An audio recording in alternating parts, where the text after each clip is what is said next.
Hello বন্ধুরা, আমি তোমাদের বন্ধু এমডি মুস্তাকিম রহমান তোমাদের জন্য নিয়ে এসেছি আমাদের শুটিং ফ্লোরের ছোট্ট ছোট্ট গল্প। আমরা কতটা কষ্ট করে ম্যানেজ করে কাজ করি, যেহেতু আমাদের কোনো বড় টিম নেই, বড় সেট আপ নেই, তারপরেও আমরা ম্যানেজ করে তোমাদেরকে এন্টারটেনমেন্ট করার চেষ্টা করি। এই দেখো আমার লাফালাফি শুরু হয়ে গেছে। এই যে আমার মনে হয় আমি ঢাকঢোল পিটিয়ে ফাটিয়ে দেবো।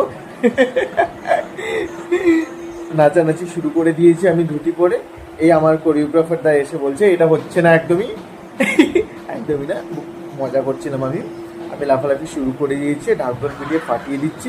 যা যা যা ক্যামেরাম্যানটা এই মনে হয় সামনে গেল, আবার ভয়ে পিছিয়ে যাচ্ছে, ভাবছে এই তেড়ে এলো মনে হয় আমার ক্যামেরাটাকে ভেঙে দিল। যাই হোক, আমি খুব সিরিয়াস মুডে রয়েছি, একটু চুলটা ঠিক করে নিলাম। এটা বরাবর শর্ট দেওয়ার আগে আমার অভ্যাস।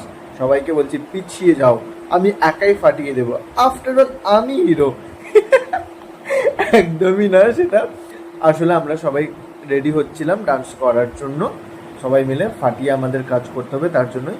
আর হ্যাঁ, যারা এখন পর্যন্ত আমাদের এই গানটা দেখোনি, গিয়ে দেখতে পারো লিলিপুট অরিজিনাল চ্যানেলে। দারুণ রেসপন্স করেছো, আরও করো, এটাই আমি চাই। সবাই সাপোর্ট করো, যেমন সাপোর্ট দিয়ে গেছো, ভালোবাসা দিয়ে গেছো।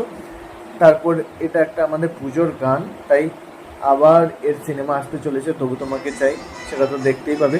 এই যা দেখতেই পাচ্ছ আমাকে ধনুচি নাচে, ধুতি আর ধনুচি নাচ প্রথমবার, তারপরেও ফাটিয়ে পড়ার চেষ্টা করছি, এনজয় করছি।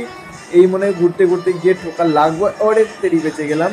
যাই হোক, তোমরা পরের ভিডিওর জন্য অপেক্ষা করো, পাশে দেখো, লাভ ইউ।